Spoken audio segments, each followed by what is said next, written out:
Ողջույն։ Այսօր ուզում եմ ձեզ հետ խոսել մի բանի մասին,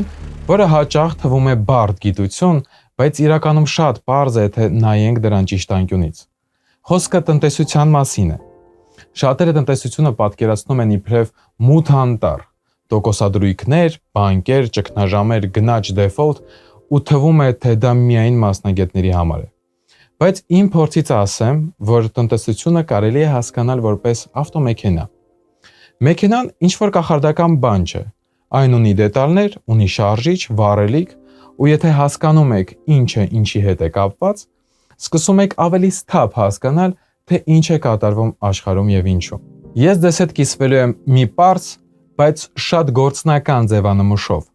պատկերացում, թե ինչպես է աշխատում տնտեսական մեքենան։ Այս մոտեցումը օգնել է ինձ եւ այժմ կարծում եմ կօգնի նաև ձեզ հասկանալու ցիկլերը, գնահատելու ռիսկերը եւ նույնիսկ ժամանակին կանխատեսելու, թե երբ տնտեսական մեքենայում ինչ-որ բան կարող է կոտրվել։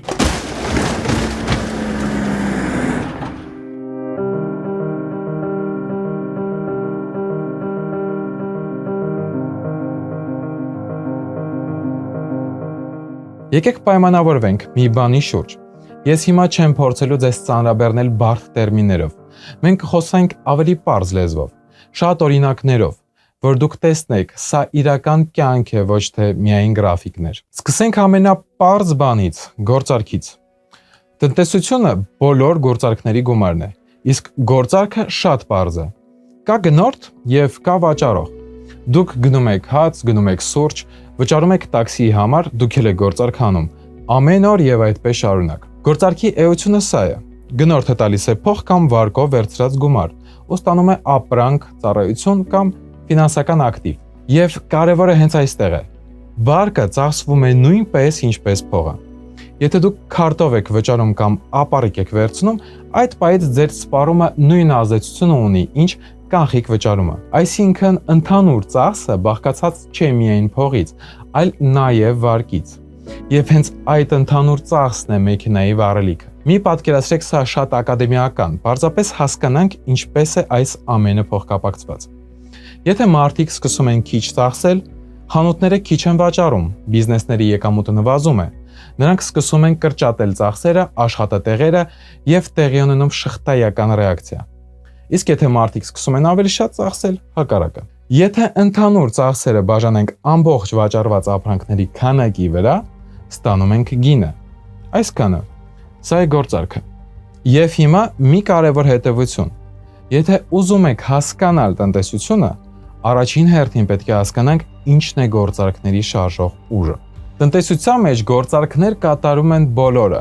մարդիկ, ընկերությունները, բանկերը, կառավարությունը, բայց կա մեկ շատ առանձնահատուկ մասնակից, եւ դա կենտրոնական բանկն է։ Կառավարությունը հավաքում է հարկեր ու ծախսում է այն, իսկ կենտրոնական բանկը ազդում է փողի եւ վարկի ծավալների վրա։ Ինչպես? Երկու հիմնական գործիքներով՝ ազդելով տոկոսադրույքների վրա կամ որոշ դեպքերում ստեղծելով նոր փող, բառացիորեն տպում է նոր թղթադրամներ։ Ու հիմա հասանք ամենակարևոր հատվածին՝ վարկին։ Վարկը տնտեսության մեջ երևի ամենակարևոր, բայց եւ միևնույն ժամանակ ամենաքիչ հասկացված մասն է։ Ինչու՞։ Որովհետեւ այն մեծ է եւ շատ փոփոխական։ Մարդիկ կարող են այս ամիս վարկ վերցնել, մյուս ամիս ընդհանրապես չդիմել դրա օգնությանը։ Այդ փոփոխությունն էլ հենց ստեղծում է ցնցումներ ու ցիկլեր։ Վարկի մեջ կան երկու կողմ՝ վարկատու եւ վարկառու։ Վարկատուն ուզում է իր փողը աճեցնել, իսկ վարկառուն ցանկանում է հիմա գնել ինչ-որ մի բան, որը այս պահին չի կարող ամբողջությամբ իրեն թույլ տալ։ Դա կարող է լինել տուն, մեքենա կամ ներդրում բիզնեսում։ Վարկառուն ասում է. ես կվերադարձնեմ հիմնական գումարը, գումարած տոկոսներ։ Երբ տոկոսադրույքները բարձր են, վարկ վերցնելը թանկ է եւ վարկավորումը նվազում է։ Իսկ երբ տոկոսադրույքները ցածր են, վարկավորումը աճում է։ Եվ եթե վարկատուն հավատում է, որ վարկառուն կվճարի, վարկը ստեղծվում է։ Իդեպ, սա շատ հետաքրքիր բան է։ Փաստորեն երկու մարդ կարող են օդից վարկ ստեղծել, պայմանագիր կնքելով։ Բայց հենց վարկը ստեղծվեց, այն անմիջապես դառնում է պարտք։ Պարտքը միաժամանակ վարկատուի համար ակտիվ է, վարկառուի համար պարտավորություն։ Երբ պարտքը մարվում է, այդ ակտիվը եւ պարտավորությունը վերանում են եւ գործարքը փակվում է։ Հիմա ուզում եմ ասեմ մի նախադասություն, որը եթե իսկապես ներսից հասկանանք, շատ բան կդառնա ավելի պարզ։ Մեկի ծախսը մեկ ուրիշի եկամուտն է։ Դուք սրճարանում սուրճ եք գնում, դա սրճարանի եկամուտն է։ Սրճարանը աշխատավարձ է տալիս աշխատողին, դա արդեն աշխատողի եկամուտն է։ Աշխատողը գնում է հագուստ, հագուստի խանութի եկամուտը եւ այդպես շարունակ։ Իսկ հիմա մտածենք, երբ վարկով հնարավոր է ավելի շատ ծախսել, ինչ է ստացվում։ Մարդիկ ավելացնում են ծախսերը, ուրիշների եկամուտները աճում են, բանկերը ավելի վստահ են դառնում, ավելի շատ վարկ են տալիս, ծախսերը ելի են աճում։ Սա ինքն իրեն օժեղացնող շրջան է, ու հենց սա է տալիս աճի արագ փուլերը եւ հետո անկումների փուլերը։ Եթե այս ամբողջը հավաքենք, կտեսնենք 3 հիմնական ուժ՝ արտադրողականության աճ, կարճաժամկետ վարկային ցիկլ եւ երկարաժամկետ վարկային ցիկլ։ Եկեք հերթով։ Արտադրողականությունը դա այն է, թե ինչքան արժեք եք կարողանում ստեղծել 1 ժամում, 1 օրում, 1 աշխատողով կամ 1 տեխնոլոգիայով։ Ժամանակի ընթացքում մարդիկ փորձ են հավաքում, տեխնոլոգիաները զարգանում են, կառավարման որակը բարձրանում է եւ մենք նույն ռեսուրսով կարողանում ենք ավելի շատ արդյունք ստանալ։ Սա սովորաբար դանդաղ է փոխվում։ Այդ պատճառով արտադրողականությունը գլխավորն է երկարաժամկետում, բայց այն սովորաբար չի ստեղծում արագ տատանումներ։ Վարկը հակառակը կարող է արագ փոփոխվել, ու հենց վարկն է, որ ստեղծում է տատանումներ ու ցիկլեր։ Պատկերացրեք տնտեսություն, որտեղ ընդհանրապես վարկ չկա։ Այդ դեպքում ավելի շատ ծախսելու միակ ճանապարհը ավելի շատ վաստակելն է։ Իսկ ավելի շատ վաստակելը նշանակում է ավելի շատ արտադրել։ Բայց վարկով տնտեսության մեջ հնարավոր է ավելի շատ ծախսել հենց հիմա, որովհետև դուք կարելի է ասել պարտք եք վերցնում ձեզանից ապագայում։ Եվ սա արդեն ցիկլ է։ Այսօր ծախսում եմ ավել, վաղը խնայում եւ քիչ եմ ծախսում, որպեսզի վերադարձնեմ։ Եվ այս նույն մեխանիզմը աշխատում է նաև ամբողջ տնտեսության մասշտաբով։ Եկեք պատկերացնենք մի դասական իրավիճակ։ Տնտեսությունը սկսում է աճել, մարդիկ լավատես են, բիզնեսը զարգանում է, բանկերը հաճույքով վարկ են տալիս։ Ու ինչ է լինում։ Ծախսերը աճում են։ Երբ ծախսերը եւ եկամուտները սկսում են աճել ավելի արագ, քան արտադրությունը, գները սկսում են բարձրանալ։ Սա կոչվում է ինֆլյացիա։ Կենտրոնական բանկը սովորաբար չի սիրում բարձր գնաճ, որովհետև գնաճը կարող է փչացնել խաղը, թանկացնել կյանքը, սրել անհավասարությունը եւ այլն։ Երբ գնաճը բարձրանում է, հաճախ բարձրանում են նաեւ տոկոսադրույքները։ Ու հենց տոկոսադրույքները բարձրանում են, ավելի է դժվարանում վարկ վերցնել։ Իսկ հիմա պատկերացրեք, ձեր վարկային քարտի վճարումը կամ հիփոթեկի ամսական մարումը բարձրացավ։ Ինչ եք անում։ Սկսում եք քիչ ծախսել։ Մարդիկ քիչ են ծախսում, բիզնեսը քիչ է վաճառում, եկամուտները նվազում են, նորից քիչ ծախս եւ այսպես շարունակ։ Այստեղ արդեն գները կարող են ընկնել։ Սա կոչվում է դեֆլյացիա։ Տնտեսական ակտիվությունը նվազում է եւ ստանում ենք ռեցեսիա։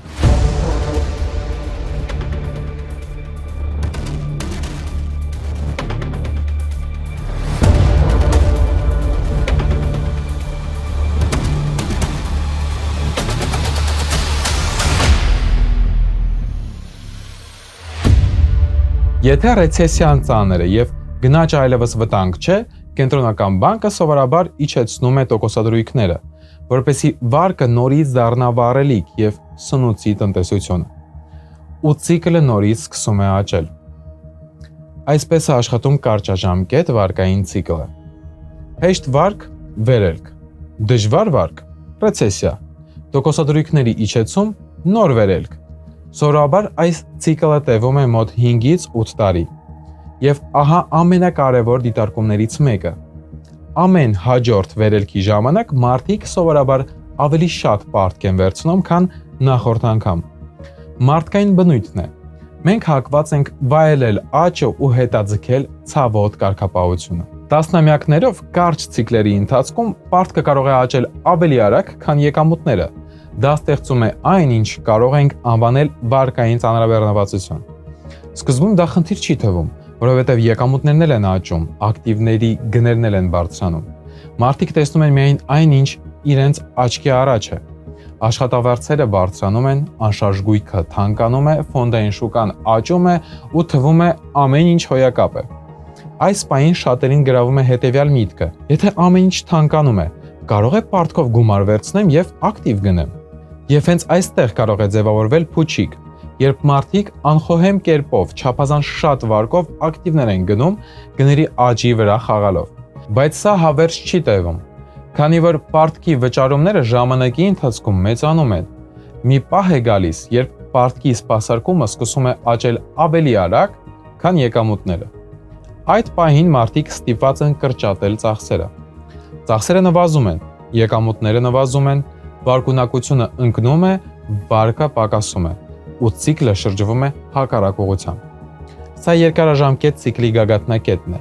Վարկային ծանրաբեռնվածությունը դառնում է անհաղթահարելի։ Պատմության մեջ նման բան եղել է տարբեր երկրներում տարբեր տարիների։ Օրինակ 1929 թվականին ԱՄՆ-ում եւ 1989 թվականին Ճապոնիայում, 2008 թվականին ԱՄՆ-ում եւ Եվրոպայում։ Սցենարը տարբեր է, բայց մեխանիզմը հաճախ նույնն է։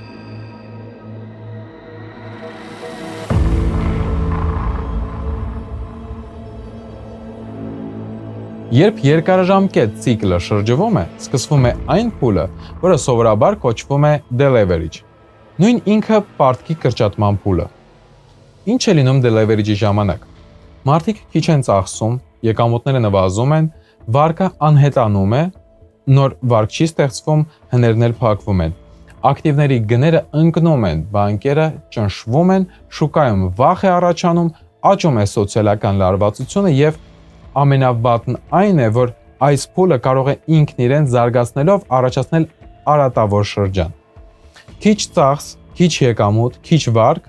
էլ ավելի քիչ ծախս։ Սա նման է ռեցեսիայի, բայց կա մի մեծ տարբերություն։ Ռեցեսիայի ժամանակ տոկոսադրույքները իջեցնելով վարկը կարելի է խթանել, իսկ deleverage-ի ժամանակ հաճախ տոկոսադրույքները արդեն շատ ցածր են, երբեմն գրեթե 0, եւ սովորական խթանումը այլևս չի աշխատում։ Այսինքն մեքենան կարծես կանգ է առնում։ Երբ պարտքը չափազանց մեծ է, այն պետք է նվազի։ Պատմականորեն դրա համար եղել է 4 հիմնական մեխանիզմ։ Ծախսերի կրճատում, նույն ինքը խնայողություն, պարտքի կրճատում, դեֆոլտների կամ վերակազմակերպման միջոցով, հարստության վերաբաշխում, ունևորներից դեպի չունևորներ, նոր փողի ստեղծում, տպագրություն կենտրոնական բանկի միջոցով։ Այժմ արագ եւ պարզ հասկանանք, թե ինչպես են այս մեխանիզմները գործում։ Ծախսերի կրճատում։ Մարդիկ, բիզնեսները, նույնիսկ կառավարությունները ձգում են գոտիները։ Բայց այստեղ մի խնդիր կա։ Քանի որ մեկի ծախսը մեկ ուրիշի եկամուտն է, ծախսերի կրճատումը նվազեցնում է եկամուտները։ Երբ եկամուտը արագ ընկնում է, պարտքի բեռը հարաբերականորեն կարող է նույնիսկ ավելի ծանր թվալ։ Սա ցավոտ դեֆլացիոն գործընթաց է։ Կան կրճատումներ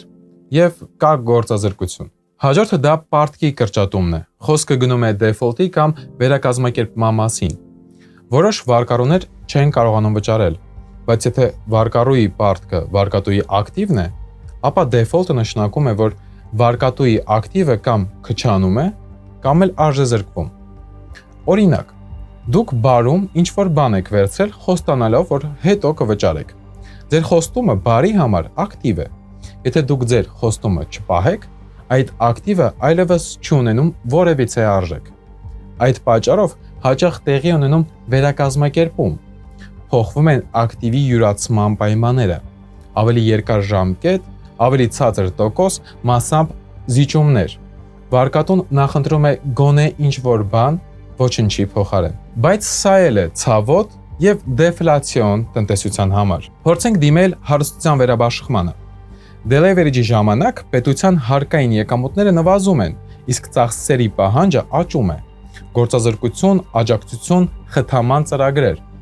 Պետությունը կարող է բարձրացնել որոշ հարկեր, հաճախ ավելի մեծ չափով ունևորների վրա։ Սա կարող է ստեղծել սոցիալական լարվածություն։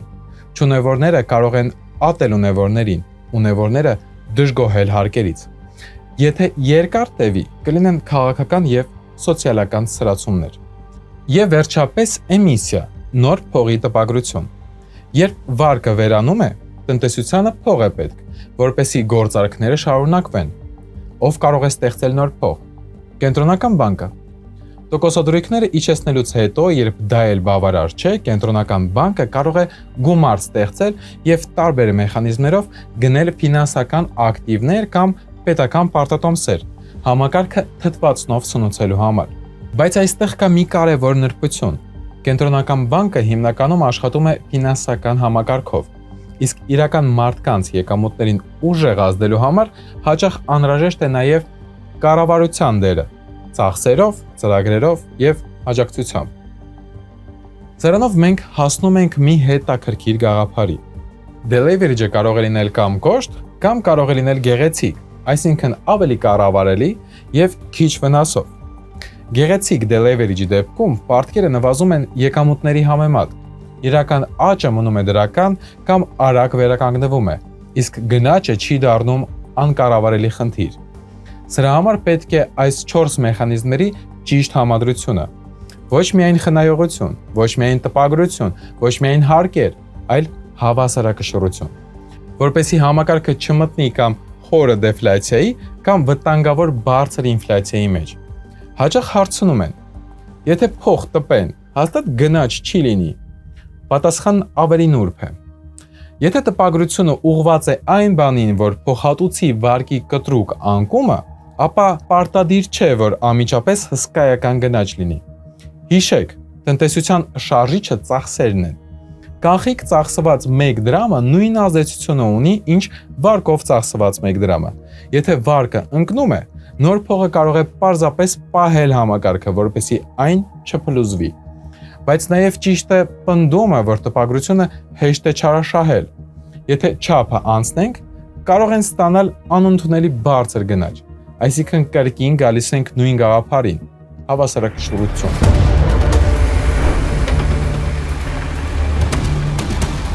Եկեք ամփոփենք ամենակարևորները։ Եթե այս 3 կանոնները հիշեք, արդեն շատ ավելի լավ նավարկելու եք տնտեսության ալիքների մեջ։ Կանոն առաջին. թույլ մի տվեք, որ պարտքը ավելի արագ աճի, քան եկամուտը, քանի որ ժամանակի ընթացքում պարտքի բեռը կսկսի խեղդել ձեզ, թե որպես մարդ, թե որպես բիզնես եւ թե որպես երկիր։ Կանոն համար 2. Թույլ մի տվեք, որ եկամուտները երկար ժամանակ ավելի արագ աճեն, քան արտադրողականությունը, որովհետև այդ դեպքում դուք դառնում եք ոչ մրցունակ, աճը դառնում է վարկով սնուցված, ոչ թե իրական արժեքով։ Եվ կանոն համար 3. Արեք հնարավոր ամեն ինչ բարձրացնելու արտադրողականությունը, որովհետև երկարաժամկետում սա է ամենակարևորը եւ ամենակայունը։